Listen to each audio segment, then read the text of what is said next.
Hello and welcome to Real Property Pros and Cons episode either 18 or 19. I'm not exactly sure. I think it's probably 19, but it might also be 18. Um, as you might tell, my intro was a lot shorter, and it might seem like I don't have a guest, which is actually not the case. I have two guests. They are two brothers, DJ and Michael Shields, who are were former clients of mine and also are cool people, fun to talk to, and have a lot of really good ideas. And I think a lot of times I bring on property pros on the show, and they just kind of talk about all that they do, and they sound like experts, and it sounds like they really know what they're doing. And it also, a lot of these people are people who have like a lot of experience and are kind of not done, but they kind of know what they're doing already. And they're sometimes really far removed from like actually how they got there. And so I decided that I was going to bring two people onto the show who do know what they're doing, but are also like much closer to not having known what they're doing, which means that they can sort of talk about how they got to where they were, talk about sort of what they're dealing with now, what they dealt with, how they overcame it, and just generally make all of this property stuff seem more accessible to everybody.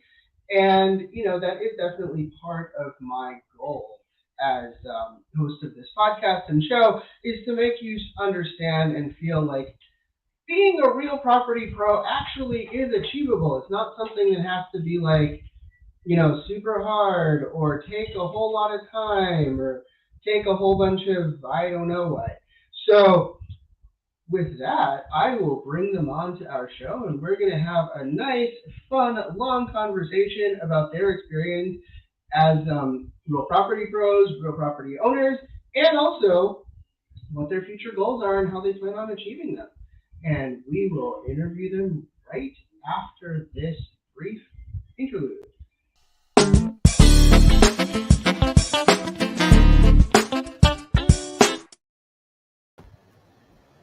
All right, hey, so I'm here with DJ, who's on the right, and Michael, who's on the left. Wait, no, DJ, who's on the left, and Michael, who's on the right.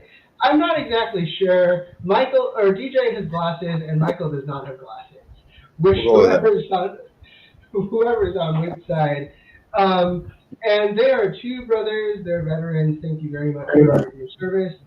And I just kind of want to talk to them about their whole experience buying houses, becoming property investors.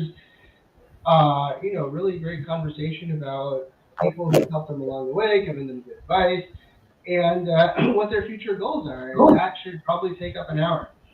So, and for the record, I also did not allow viewer questions today.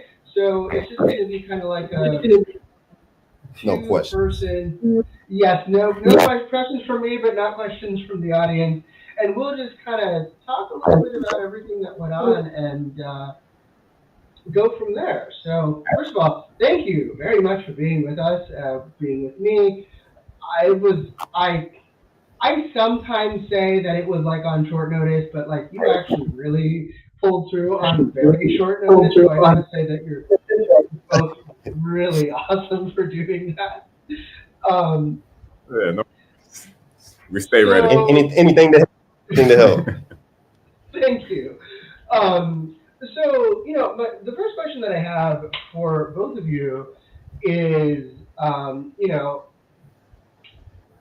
y'all are two relatively young guys who are brothers, and I'm curious, um, why property? Out of all of the things that you could do to make money or side hustles, why did you pick that?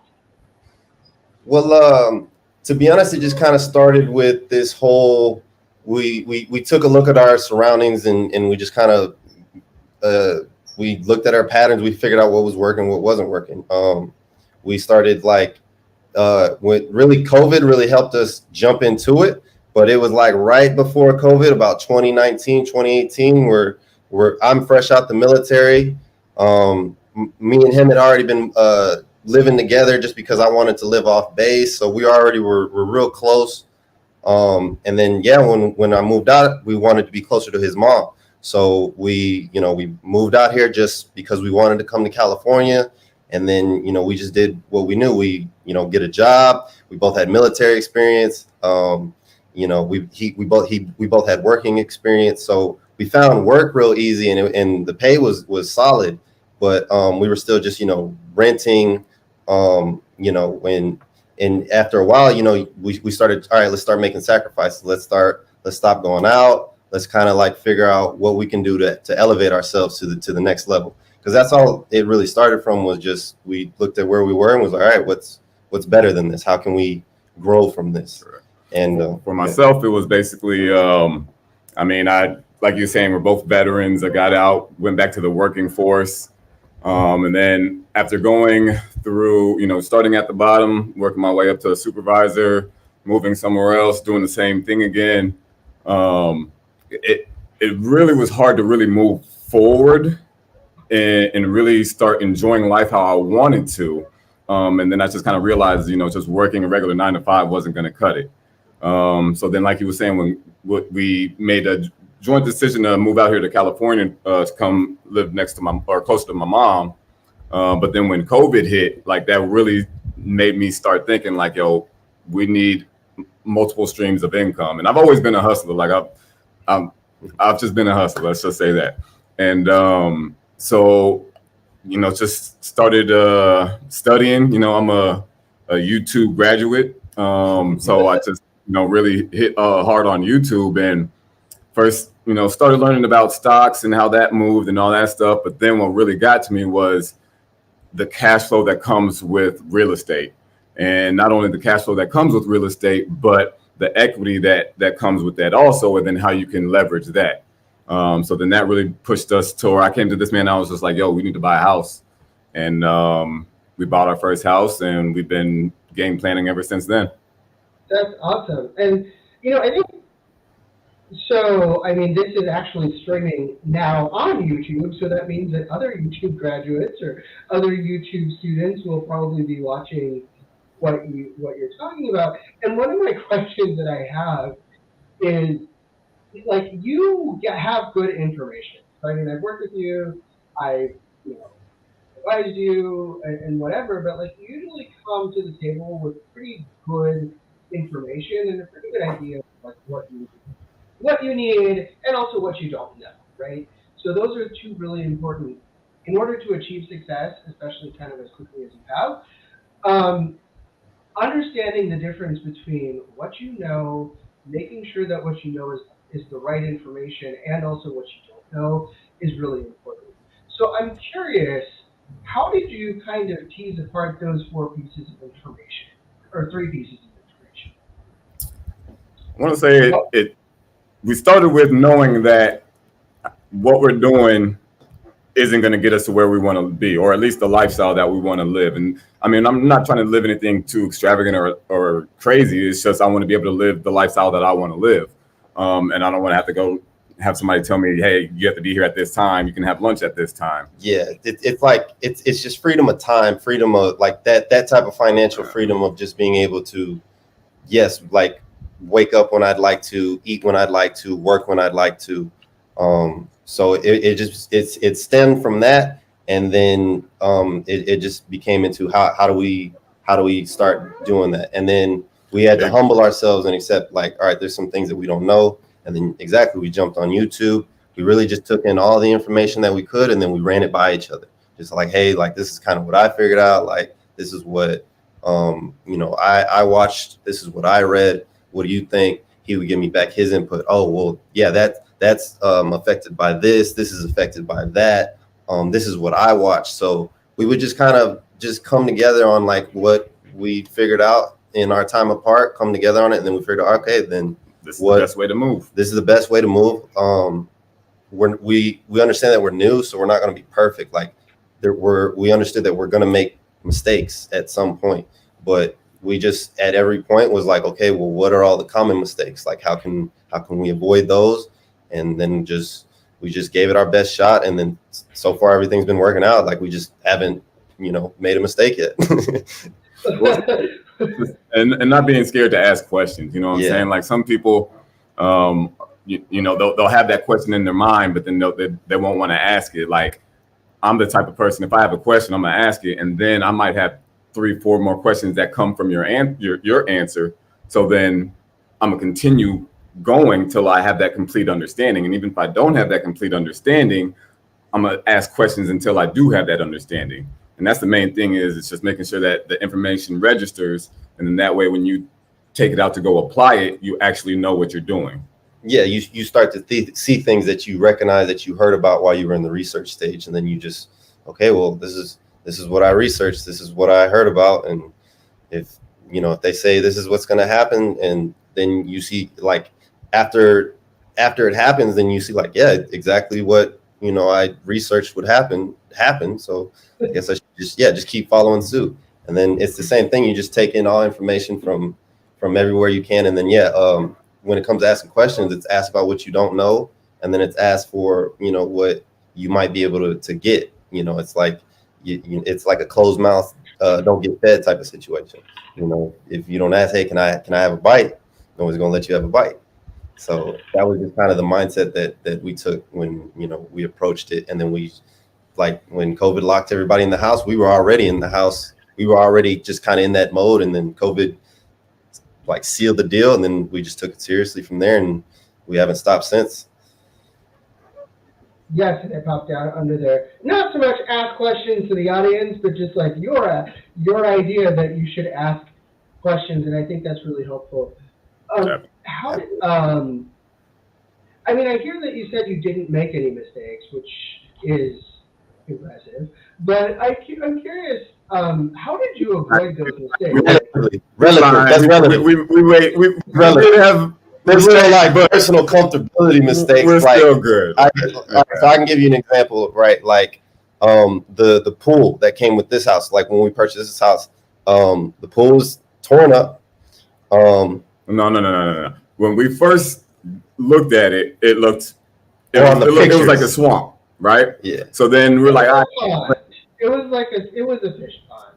It was a swamp. Yeah. So then it did have fish to kill the mosquitoes. Yeah. So we were like, go ahead and clean that up for us. We need that clean. And they did. But then what they didn't tell us was underneath the plaster, which of course we're first time home buyers, so we don't know nothing about no pool. We don't know the pool how it operates or anything like that. Yeah. So I'm like, can we handle that? The plaster, just underneath the plaster, there was black mold. When we were buying. There was black mold. That's the main point. So basically, you can't fix black mold, right? So it just constantly comes back. You have to take out all the plaster. You have to replaster it. So we didn't know that, right? So that's an L that we had to take. Yeah. But it didn't stop us from getting the place that we wanted to get under value, and they bought and they had to cover the closing. Yeah. Right. So it was a trade-off. You know what I mean? But even still, after living in it for the time that we've lived in it, now we have equity enough to go ahead and get the pool fixed. So that's getting fixed this summer. Yeah. So. Or should I say soon? So that's what I mean. It's a relative mistake. So yeah, it was a mistake in the quick end, but it's one of those things that it's nothing that's like stopped us whatsoever. Yeah. There's variables that you're not going to see, but the main thing is as long as you have a wide view, then you'll be able to adjust. Yeah. So just be ready. They're coming. Yeah. And I think that what you said about kind of having what you talk about is something that one of my other guests talked about, was like risk tolerance, right? And it really honestly sounds like you have, I don't know how high your risk tolerance is, but it certainly sounds like you have a certain acceptance of risk that a lot of people who are new investors, new real property people don't have. So they kind of want everything to be perfect, and you kind of went in with the attitude like, everything's not going to be perfect, and we're cool with that. If it's not perfect, we'll fix it. And I wonder, how did you come to that sort of level of acceptance? Because that's a lot more mature and sophisticated than people who are normally at your level. For me, that's just, I mean, that's just how I look at life. Like, life isn't perfect. That's exactly what I was Life, thinking. life is gonna come hit you with all types of things. It's not gonna be perfect. It's not gonna be the fantasy that you have in your head, but you can move in that direction. It's not gonna be exactly the dream that you had last night, where everything's perfect and nothing. You don't have to pay for anything, and you just make money and you don't have to do anything. It's like, no, you have to get to that point. You have to research it to where, okay, so much about it, it doesn't feel like work, and then whatever, and then you just continue to grow. So I think for myself, it's always been like, hey, if other people can do it, then I can do it. And the only thing that's different between them and me is the knowledge of how to do it. So it was just like, okay, I might not know how to do it now, but I'm one of those, I'm a knucklehead, so I always dive in head first. So like, even when I jumped in with stocks, like everybody's like, hey, start a paper trading account. Nope, money first.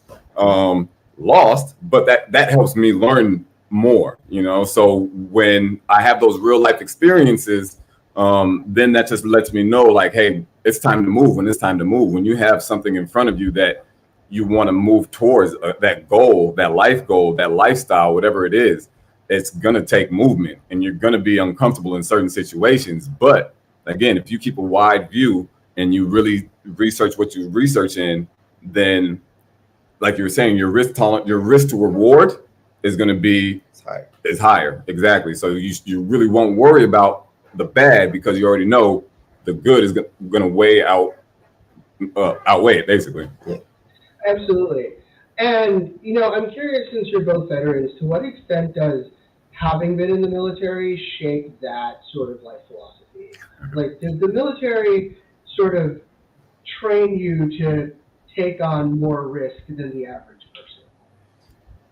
Yeah, absolutely. I mean, that just kind of comes with the military. You're going to see things outside of your comfort area while you're in there, and then coming home, it just kind of, I wouldn't even say coming home, like you don't even have to deploy. Just being in the military, it kind of gives you this sense of like, okay, these are the habits that can make or break me. And then and not everybody gets it in the military, but a lot of the people that excel, they're the ones that they pay attention to their habits. Okay, what's holding me back? What's helping me?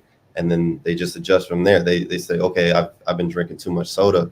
I'm gonna start drinking more water. My PFT is not high enough because I'm not doing enough pull-ups. Gotta start doing more pull-ups. It's just kind of like problem identification and just attacking it. So I guess the military did kind of, I wouldn't say it gave me that idea, but it does instill it. I was gonna say, yeah, the military definitely does home in accountability. Yeah. I'd say, yeah, growing up, I wasn't always the most, on point with making sure stuff was done when it needed to be done, but I was still raised in the right manner to where, okay, I'd make sure that I'd get the job done to a satisfactory job. But with the military, it's like, okay, well, there's no reason to put it off. Go ahead and take care of it, knock it out, make sure you understand what you got to do, and then you'll be good. So, having that mindset and kind of adjusting to that mindset, I'll definitely say helped us to the point of where it's like, yo, we need action. Like, yeah, we need action.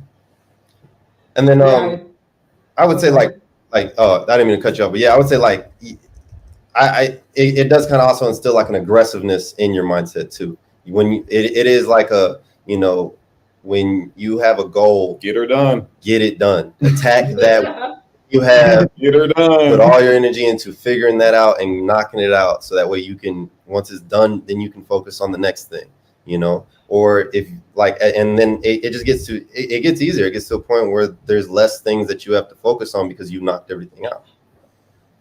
I think that's really helpful. And for people like me, for instance, who have not been in the military, what might you say, like, short of joining the military, what are some habits that people could actually develop to help them become more sort of focused and goal oriented? Like, what did the military, like, what sort of experiences did you have in the military that people can sort of create for themselves outside of the military?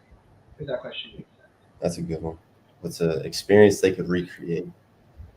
I mean, the military is just like college, right? That's all it is. Just, yeah. You go. Well, okay, A harder version, a much harder yeah, version. a stricter version of going to college, right? You go to college to learn a job. You go to the military, they teach you how to do the job. But you know, it's the same thing, except a little bit more strict on when the in-class stuff. But when you're out of class, then you let the fun begin. Yeah. But again, the main thing that the military teaches you is while you're in class, while you're doing your work, get her done. A big thing that the military instilled was pay attention to your free time. So whatever you're doing outside of work, like figure out how much time you have outside of work, how much time it takes you to wake up in the morning, get dressed, go to work, come home, eat something, and then now you have however much time until you go to bed. Then you utilize that time. Spend an hour studying something. Spend an hour exercising. Just you figure out what your free time is, and then try to get something done, at least one thing done a day, or just and then just check your progress. Check your progress after like a week, 2 weeks of, okay, today I'm gonna do this activity. Tomorrow I'm gonna knock out this chore. The day after that I'm gonna clean this. The day after that I'm gonna do this, and then the last day I'm gonna take a day of rest and just pay attention to what I've done. And then you start, okay, cool, I've done a lot. What else is there to do? You start feeling better, and then you just go from there. You pay attention to what you've been doing and what you could do, and then just build a habit of doing something new. It's a way of getting comfortable with being uncomfortable. Once you get comfortable, it's like, okay, I'm good. What else is there to do? Why am I just sitting back? Yeah. What else can I spend this time doing? If I'm watching TV, could I be spending this time reading? That's the main thing that hit home for me. Like, once you get comfortable, what is it that you can do to be uncomfortable, so that now you're learning something, right? So, most, like you were saying, most people come home, they'll turn up, I had a hard day at work, let me kick back, let me take your shoes off, crack a beer, watch TV. Yeah, let me watch my shows, get my shows going.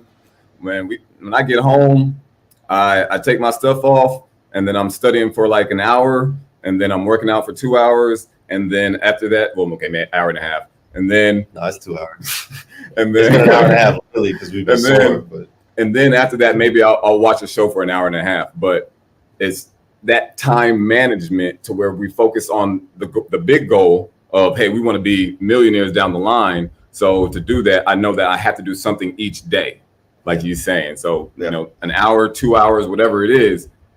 If you dedicate 8 hours a day, or for those of us who work in the working force and all that stuff, we dedicate 8, 9, 10 hours to somebody else's dream. That's literally somebody else's dream that you're going to work for. How many hours are you putting in for your dream? Millions of dollars you're making for somebody else. Yeah. So when some, and I didn't make that up, right? Somebody else hit me with that, and when I got hit with that, like, dang, they right. I'm going over here working, busting my butt for this company over here. But then am I busting my butt for myself though? Yeah. And once I had that realization, like, nah, I'm slacking, it was over with after that. Yeah. So then you just gotta be home where you're slacking. Stop it. Sorry. Yes, stop slacking. All of you all out there who are slacking, just stop it, and it'll make life so much better for you. It really will, man. Yeah. Utilize that free time, because there's a ton of it. That's all we got on this world is time. And people say, oh, I don't got time. Well, you got time. You're just making time for the wrong stuff. You do. Yeah, that is true. One of my favorite quotes, I can't take credit for it, but unfortunately I don't remember who said it, is if you want something done, find a busy person, because they always have time. And that's really true, because busy people understand how much time they have and what they can allocate to doing what they want or need to do, which is on some level what you have told us about in so many words. So The other kind of question that I have for you is you talked about, you kind of said, oh, my PFD is not great because I'm not doing enough pull-ups, so I should do more pull-ups. And in that, you were talking about some other stuff, but essentially what came up for me as you were saying that is just metrics and just like having metrics. And I think when people have goals, um, a lot of times people are like, I have this goal, but they don't really know how close they are to it. And so I wonder how important are metrics and what are some metrics that you personally use when you're kind of, you know, evaluating where you are and where you want to be. Um, basically, when we're setting goals, we try to be specific. We don't leave it up to we're just gonna be millionaires because we're gonna make it happen. It's a dedicated, okay, if we allocate money to this, that can afford this, and then we can afford that, and then that'll generate this cash flow, and then we can attack it. We're very specific with each goal that we have. So it's like, okay, I'm more physically fit, I have to work out more. I have to eat better. I have to diet better. You can't just like, okay, I'm going to diet better. It's like, okay, what are you going to do to diet better? Are you going to, cut out soda? Are you going to drink more water? Like what specifically are you doing to combat the problem? And that's just kind of how we operate. It's like, okay, what specifically do we need to make the next step happen? What number do we need to hit? Like he's saying, well, you set that goal. All right, I want to buy this year. I want to buy a house. All right, cool. So to buy a house, what do we need for that? Well, we need to make sure that what are they going to ask us for when we go sit down? What are they going to check us for? Yep. So they're going to check what our debt to income ratio is. Exactly. So our credit scores. So then so then right there and there, that's two things that we know that we have to go work on, right? So then it's okay, cool. Now, how do I work on my credit score? Just go YouTube and figure it out, and then start applying. Come up with a plan. Next thing, how do I fix my debt to ratio income? Okay, let me see where I'm spending excess money at. Let me start paying down this debt, and then now let me make sure I'm saving. Trust me, that was hard for me, y'all. Like, it's not free money. Exactly, you got to save. Don't just throw it all away. Yeah. So you can make it back, and that's how you execute. So now you have 2 out of the 3 things that you need to get a house. You know what I'm saying? So it's that type of mindset for any goal, and that's how we operate. Yeah, I think that's really helpful for people to know. And then did you actually spend time, I mean, this probably goes without saying, but did you actually spend some time planning before you started doing things? Like, I want to kind of go back to what you said when you were like, oh, we didn't make mistakes, but did you kind of like game it out and plan it out so that you're like, okay, well, we're not going to do this because this might happen? Yeah, of course. Absolutely. So when we first, again, we're still barely learning about real estate. We're still barely learning about stocks and just wealth building in general.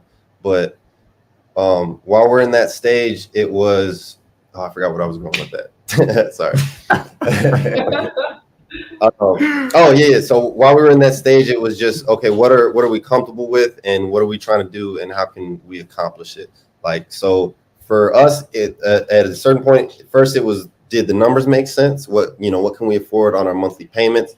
And then especially while we're in the research phase, it was like, how much are we paying in rent and how much could we be saving if we paid it in mortgage? How much would we save in tax money? So it was just kind of like, oh, that's why people invest in real estate and that's why they do it. Yeah. So we literally had we sat down, we were like, okay, look, this is your income. This is my income. We bring this together. We can get something in this range. So now once we look at this range, what is that payment going to look like?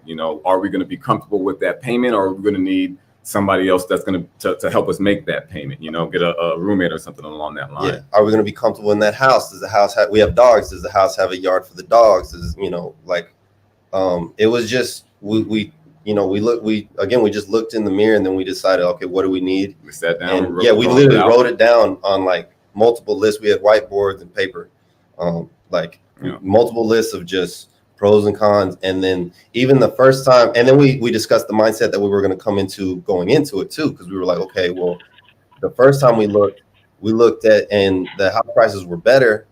Pre-COVID. Pre-COVID, the house prices were nice. We qualified for our VA loan. We figured out that they could combine our income because we're brothers. So, you know, we just went all at it. Okay, apply, get that. We qualify for this much.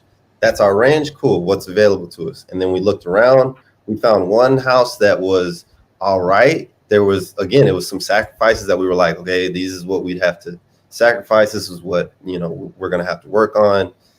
And then I think we put in a bid for it, but somebody else grabbed it off the market. It got kicked back because it had black fungus. That's what it was. Black fungus. Black mold. So the VA shut it down actually. Yeah. So even that was like cool. Like we're not accepting black mold either. Exactly. Anyway, so learning experience. But during that experience, this is everything we're learning. How to inspect a house. You know what I'm saying? Yeah. What comes with that? Not only do you do an inside inspection, but you have check the outside and all that stuff too. So it's like it was a great learning curve. And then COVID happened, and then we fell back. We weren't sure if it was a good time to buy. If it wasn't a good time to buy, we should have bought then. But then when we come around to here, or after COVID and coming to buy this house, now we're more spot on. We know exactly what we're looking for. We know what this term means. We know exactly how much we're going to have to pay for this inspection, that inspection. Yeah, so we were definitely more prepared to the second time we went looking for a house because, again, we knew what we had to apply for. We already knew what we qualified for. We already had a range of the numbers. We knew what our credit scores were. So even while we were waiting for like, okay, let's see what's going to happen with COVID. Let's see what's going to happen with the market.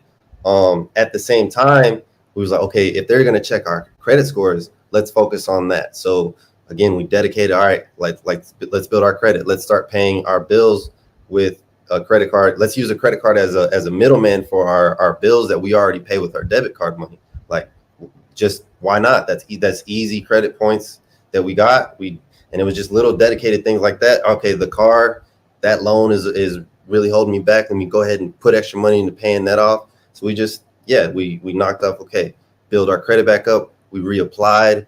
The housing market looked a little bit better. Houses were a little bit more expensive after that. Like, after we checked, but it was still within our range that we qualified for. We were in we had a better range. Yeah, we had a better range. We worked on our credit score, our debt to income ratio, all that. So we were setting ourselves up for a better situation from learning from the first situation. So it's all about the effort that you put in, learning it, applying it. You know what I'm saying? Because if you sit there and learn it and you don't do nothing about it, then that's just waste of time. Yeah, waste of time. But I think that's true, and also I think that the house that you bought was just a nicer house, a house that you liked more, that had a pool.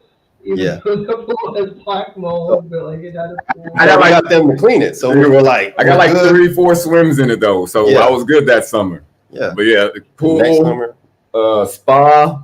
Like a huge backyard. Yeah. It was better. It was worth it. It was worth it. And we were like, we're paying about the same amount. We're actually paying more than we would pay in rent. But the thing is, we save more.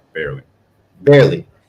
We save more. We're only paying more because like some of our money goes to more things that cover the house, like the property taxes, and the house insurance. So like that's the only reason we're really paying more than we would pay in rent. But then we also before we were house buying, we did the math. Okay, how much money did we give our landlord? How much money how much is that in 2 years? Then we actually found on Zillow the house that we lived in, you could buy the exact same house for less than we were paying them. Like, so that really set me off. Like once I felt like I had been robbed. So I was ready to move. The next day, I was ready to move now.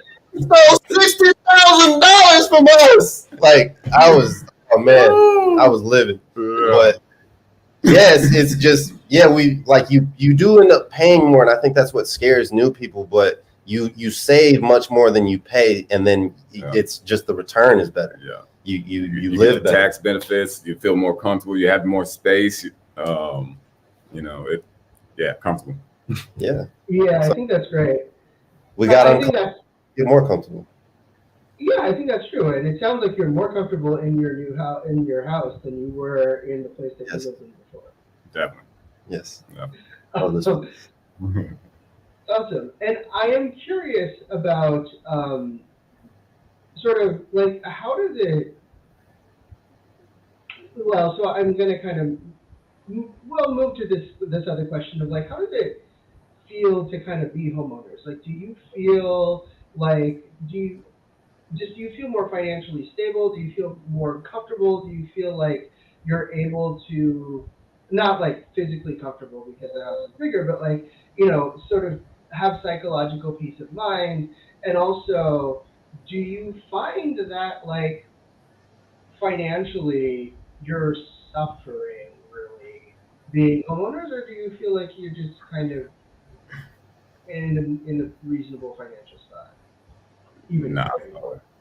So again, like that all came down to planning, right? So at the very beginning, we knew how much we'd be paying, um, each person would be paying. So now we comfortable. Yeah. We go do what we want to do. He has his money, I have my money. Like we're good there. And the benefits, like you were saying, just coming home to your own space. You know what I'm saying? Like we lived in a it was like an It was like apartment condo complex. There you apartments. go. So we had a nice 3-story condo, but we didn't have our own space, if that makes sense. So, just being able to have your own space, come home, know it's your home. I was like, that's an amazing. I was like, from an ego point of view, it's an amazing feeling.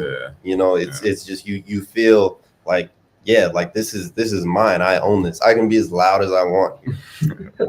I can be up all the way, and no one's gonna say, "Hey, can you turn that down?" It's funny also because I mean, like you were saying earlier, we're both young, so I mean, I'm pretty humble about it. People talk about this, that, and the third, and I'm like, oh yeah, I did this other day at my house.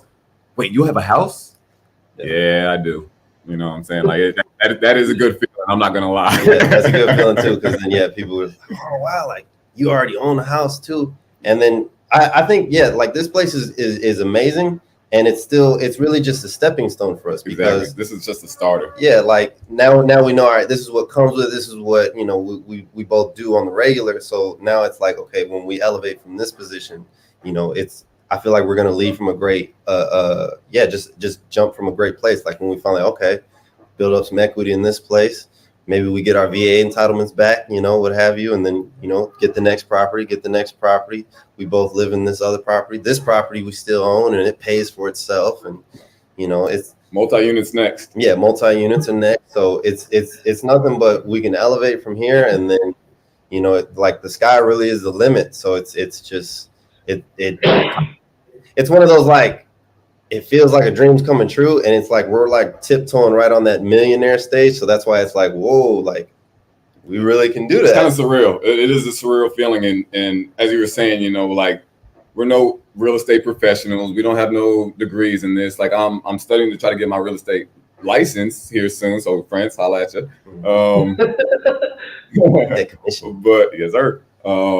But again, it's doable. Again, if other people are already doing it, there's nothing saying that you can't do it.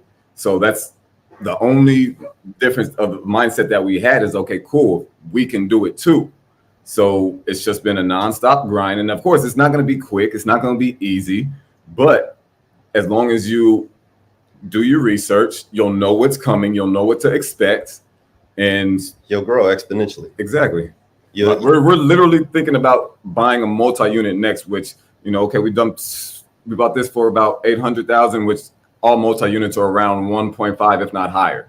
But that's from learning how to leverage, right? So, I mean, it's just all from starting small. You crawl before you learn how to walk. Then once you walk, I'm ready to start running here, boy. Taking off. So ready to start running. But anyways.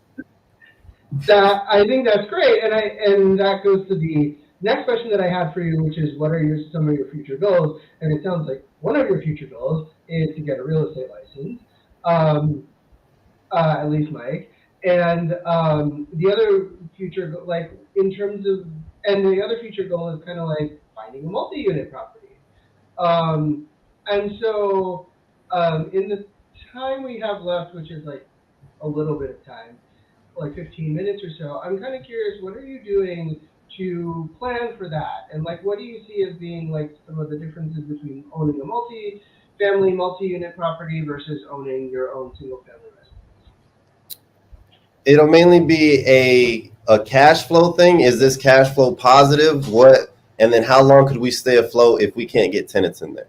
How long could we, okay, we can continue to pay on the loan, we don't default on it, we have this amount of time, and that means we have, in that amount of time, we have to dedicate ourselves to, is that property safe, livable? Are the tenants in there? Are we solid? Is the tenants paperwork like squared away? Like, we just want to get like paperwork wise everything squared away, and then we just want to make sure like it's back to our risk tolerance. Like, okay, is this property worth it? What do we have to work on for this property? And it's the same process for the house, just bigger.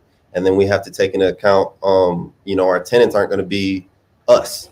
They're going to be certain type of people. So we're just trying to take into account, okay, what kind of tenants do we want? What kind of, when we start speaking to tenants and, going through the applications of who's going to move in, like just getting a read on people, like, okay, what type of person is this? And then like just staying in touch with the property as well, just so we can say, okay, like, are the tenants in there? Are they comfortable? Are they clean, or are they tearing the house up? Like, it's more of just, okay, like, that's the next. What are going to be the possible hiccups? What are the most common mistakes to own in a multi-unit, multifamily? And then we just make a list, and then we go down it of what can we make sure doesn't happen? What can we make sure we don't go down that path? And then just go and learn. So the overall long-term goal is just to be financially independent, right? Yeah. Get out this workforce, have our own freedom, have our own time. Now, how to get to that is building our business, which we created an LLC, got our first house. So the plan is to buy another multi-unit, as we were talking earlier, get that cash flowing for us. Once that starts cash flowing for us, we'll be able to start saving more at this location that we're paying, and then kind of rinse and repeat, right? Buy another location, have that start, multi-unit, so on and so forth.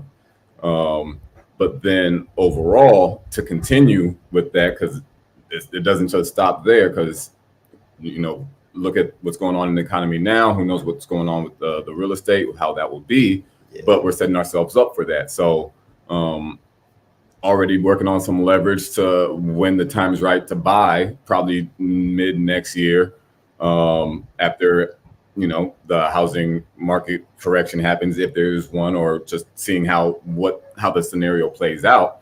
We're already gonna have cash on hand ready to go. Like, that's already in the works right now. Yeah. But even from that, like, now we've been talking and branching out of what else can we do with our LLC? Well, getting into government contracting, working with that, trying, middlemaning that a little bit.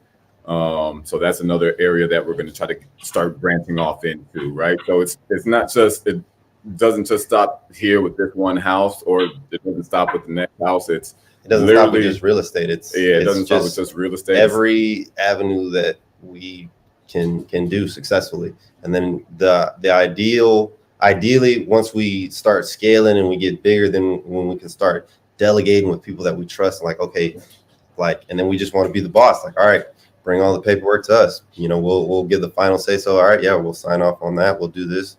That's what we're aiming for. So it's just kind of like, but overall, getting out that workforce and being financially stable. Like, yeah. I think that's what anybody wants, to be able to just have their own time to their self to do what they want to do. So, I mean, that's the end goal, but it's going to be a fun ride getting there.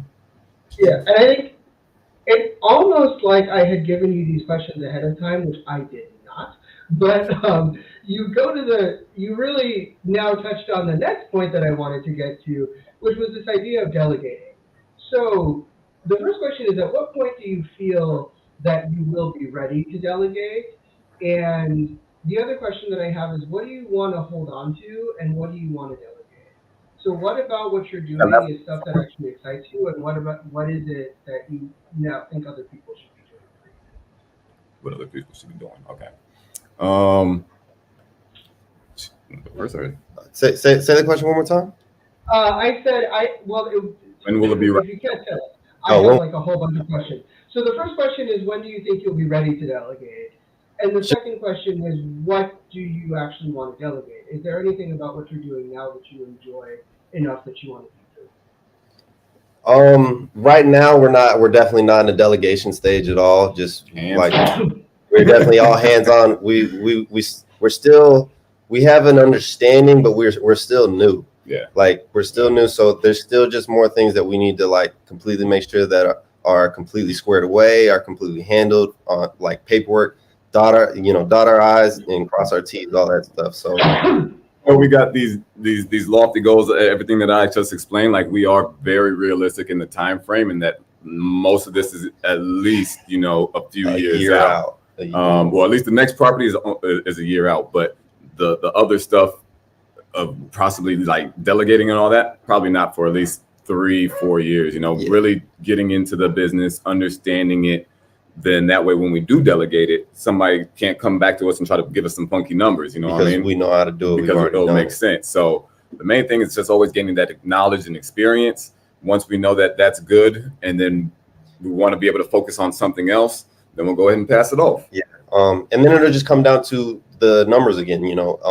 Once we move, like now that we're in a mindset of you look out to things in by the year. Okay, what do we plan to accomplish by the end of this year, by next year? It's the same thing with our budget. Like, okay, how much money do we plan on having in our personal accounts? How much money do we plan on having in the LLC? How much money do we plan on having in equity? Just figuring out all the numbers. Okay, how much money do we have to spare? And delegating, it'll be a while, because even when it comes to our properties, we want to get it to where, okay, now they're cash flow positive, but we still want like a nest egg for each property, just in case anything happens, something breaks, something that we could be sued over. Like that way we just have the money. Oh, whatever, we'll handle that. Cool. That's paid for. And then, we can, all the ways of document it will already be handled. Like how, if the LLC is paying for it, it comes out of this operating account, we keep the receipt, then it's a tax deduction. Like we're just trying to make sure that we get everything first, and then we know for sure we have money in case the worst happens, in case, we did make a mistake, or even something that's out of our control. If it's going to hurt us, we're at least prepared for it, and it doesn't hurt us as bad. Right, which I think is very important. And of course, insurance is always a really great thing to have. So, not just property insurance, but like, an umbrella policy and liability insurance if you're a landlord, just exactly. So that the insurance company pays for it and it's not your problem. Yeah, we want to have all that paid for, and then, or the money for it. Okay, well, here's the deductible. The deductible money is ready too, whatever. Like we just want to make sure in every worst case scenario is accounted for, at least thought of and planned for. Yeah, so I think that's really important. And I guess the other question that I had, separate and apart from when do you delegate, is there any stuff that you think you'll want to hold on to forever? Is there any stuff that you actually just like doing about, this property management? Do you like looking for properties, or do you like buying them, or negotiating, or finding tenants?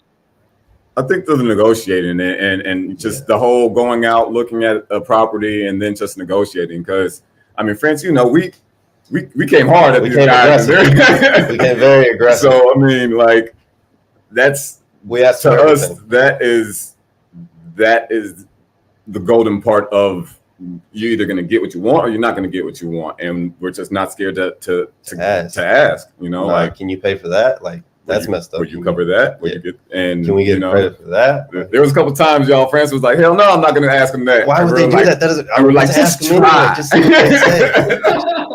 Right. Is no. So, but yeah, and so I think that part for me at least is going to be something that I'm at least want to have my hand in, making sure that it is something that is as long as I like it visibly, then I know somebody else will like it, because I have good taste. I'm not going to say I'm fancy or anything like that, but bougie. It's just, if that looks like a good car, that looks like a good car. It's not going to be a piece of crap. That's all I'm trying to say. Right, exactly. Yeah, I think that's great, and I think that's true. And definitely, you know, the bottom line is something that, as an operator, you definitely need to have your hand in, whatever that is, whether it's a bottom line in the sale, bottom line in the purchase, bottom line in managing in rent or whatever. So, I think that's, really great information, and I think we've done a really nice sort of going from where you started to kind of now where you want to go in the span of 50-ish minutes, which is just about the amount of time we have. We have, I guess, 4 more minutes. One more. Um, Did I we answer that? have, We'll delegate when we know we can pay someone and we know everything, like we know everything involved with that job and we know we can pay that person like for the whole year. So we don't ever like, oh, something happened, we're getting a little funky with your check. We're just, yeah, so we're not janky. That'll be when we decide to delegate, when there's no jankiness and we know what they're doing and we know we can pay them all year. Janky. Who still says janky? apparently DJ. Um, yeah. Okay, so I think that's I think that's a really good point. You'll delegate when you know what the person should be doing and you know you can pay them for to do what they're supposed to do. And of course, with all of that sort of delegation will come wonderful things like employment law and more legal bills, because because lawyers definitely know that they need to show up everywhere. Yeah. Unfortunately, or fortunately, it really depends. A lot of times people feel like it's unfortunate and then they don't hire the lawyer, and then afterwards they really need the lawyer, and then they realize why legal bills are so high for um, but that's great. Well, I want to thank you all definitely for being here. And before we end, um, I'm curious if you have any last words, anything you'd like to sort of either bring out into the world, or tell people who are thinking about starting out, or maybe are kind of where you were before COVID.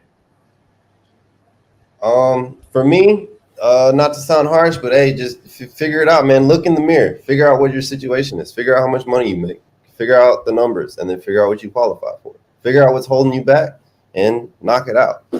Be specific. Figure out. Look in the mirror. That would be my main what I'd like the world to really start paying attention to. Just look in the mirror and just be honest with yourself. What are you lacking and what do you need, and then start working towards getting what you need. For me, I'm gonna say, don't doubt yourself. I mean, it's going to be difficult. Anything that is new is going to be difficult, but that's that learning curve that you have to go through to learn. And then once you learn and you get understand the information, then that's when you're confident in it, right? So there's always going to be that learning curve of being uncomfortable, going through something that you're learning. And my main thing is just don't be scared of that. Embrace it. Like, if you fail, all right, you fail, get back up, try it again, and figure out what you did wrong, and don't do it again. But if you have proper planning, and you just really, really, really take the time to educate yourself on what's going on. Like I promise you, like during COVID, during the lockdown, I was fortunate enough to still have my job, right? So I worked as a manager, and I was fortunate enough to still be able to go to my job. But after I got off work, I'd say for like 4 or 5 hours, the only thing that I was doing was just researching on YouTube, like stocks, real estate, how to leverage money, taxes, exactly, how to start a business, how to start an LLC. Like it's not as hard as you think. It's not as hard as you think, and all that information is out there free on YouTube, guys. Like you can get a great start on YouTube. So that's the best thing I can leave you with is, be a graduate of YouTube, and you'll be all right. YouTube, what you don't know. Well, I mean, I think the things that I took away from y'all, one was figure it out, which I think is helpful. 2, look in the mirror. And 3, well, I guess YouTube and ask questions kind of falls under figure it out, like it's a subcategory of figure it out. So, Yeah, everything kind of can go underneath that. It's a good message. but definitely, ask questions and find information where you can get it. Yeah. So, Be comfortable. Be comfortable. And be comfortable with being uncomfortable. Well, with that, I want to say thank you so much. I kind of feel like you watched YouTube because I feel like the flow was kind of like a YouTube show, which is great because it is a show, right? But, Yeah, professional. Yeah, but I want to say thank you so much for being with us. I really appreciate your time. I appreciate your wisdom and insights. And I will say next week we will be back with another real estate pro. Bye-bye. Having us. Appreciate it. Bye.